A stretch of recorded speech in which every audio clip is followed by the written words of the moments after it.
মা এমন একটা শব্দ, আপনি একটু ব্যথা পেলে ও মা, মা গো, এই মা ছাড়া শব্দটা অনেকের মুখ দিয়ে বাইর না।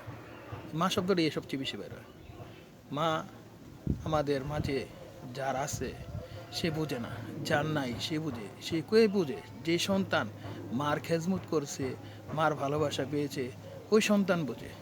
যে কিছু কিছু সন্তান আছে মাও বোঝে না, বাবাও বোঝে না, তো তাদের ওই সন্তানকে বলি ভাই, মা থাকতে মার মর্ম বুঝেন। মা দুনিয়া থেকে সেদিন চলে যাবে ভাই, ওসব মা বিচ্ছেলেও হাজারো হাজারো লক্ষ লক্ষ মানুষের ভিতরে মাকে আর কেউ যে পাবেন না। মা এমন একটা সত্তা, মা এমন একটা জিনিস, মা ছাড়া আমাদের কিছু নেই।